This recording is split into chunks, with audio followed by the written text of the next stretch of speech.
Shri Gayatri tours and travels Chardham యాత్ర complete travel plan. నీటిలో ఎంతసేపు ఉండగలం? మహా అయితే 2 నిమిషాలు కదా.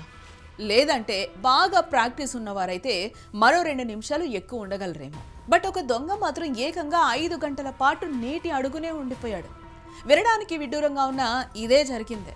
చుట్టూ పోలీసులు, పైన గాలిస్తున్న డ్రోన్లు, నీటిలో వెతుకుతున్న గజ ఈతగాళ్లు. అయినా సరే నాచు పట్టిన ఆ చెరువులో ఆ దొంగ ఎక్కడ ఉన్నాడో ఎవరికీ చిక్కలేదు. ఏకంగా 5 గంటల పాటు ఊపిరి బిగబెట్టి నీటి అడుగునే దాక్కున్నాడు. ఎందుకే ఆ దొంగ ఎవరు? అసలు అన్ని గంటల పాటు నీటిలో ఎలా ఉండగలిగాడు? సినిమా సీన్లను మించిపోయిన ఆ తామరకాడ ప్లాన్ ఏంటి? దొంగ తెలివితేటలకు పోలీసులు ఎలా చెక్ పెట్టారు? ఇప్పుడు తెలుసుకునే ప్రయత్నం చేద్దాం.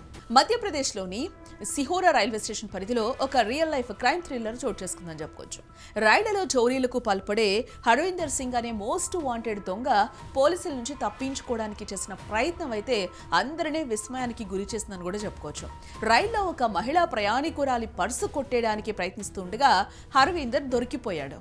పట్టుకుంటారనే భయంతో పరుగు తీసిన అతడు స్టేషన్ సమీపంలోని ఒక నాచు పట్టిన చెరువులోకి దూకేశాడు.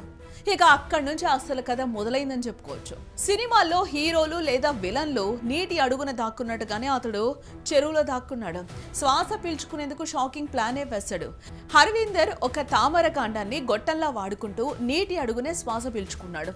నీటి ఉపరితలం నుంచి గాలి పీల్చుకుంటూ అతను బయట ప్రపంచానికి కనబడకుండా నీటిలోనే ఉండిపోయాడు. పురాతన కాలం నాటి యుద్ధ తంత్రాలను తలపించేలా అతను చేసిన ఈ పని చూసి అధికారులు సైతం అవాక్కయ్యారు. పైన నాచు దట్టంగా పేరుకుపోవడంతో ఆ నాచు చాటున ఈ తామర కాడ చివరను బయట పెట్టి అత్యంత తెలివిగా శ్వాస తీసుకున్నాడు. స్థానిక పోలీసులతో పాటు ఆర్పీఎఫ్ అధికారులు రంగంలోకి దిగి అతడి కోసం గాలింపు అయితే చేపట్టడం జరిగింది. దొంగ తెలివితేటలకు ఏ మాత్రం తీసిపోకుండా పోలీసులు అత్యాధునిక సాంకేతికతను వాడారు.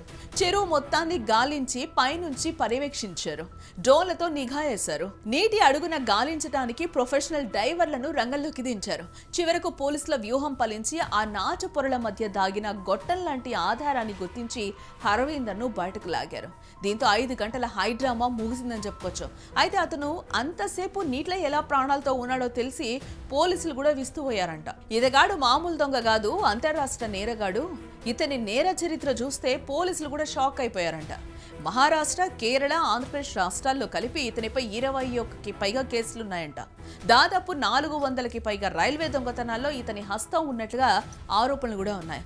సినిమాటిక్ స్టైల్లో తప్పించుకోవాలని చూసినా చివరకు చట్టానికి దొరికిపోయిన ఈ చెరువు దొంగ ఉదంతం ఇప్పుడు దేశవ్యాప్తంగా చర్చనీయాంశమైందని కూడా మనం చెప్పుకోవచ్చు.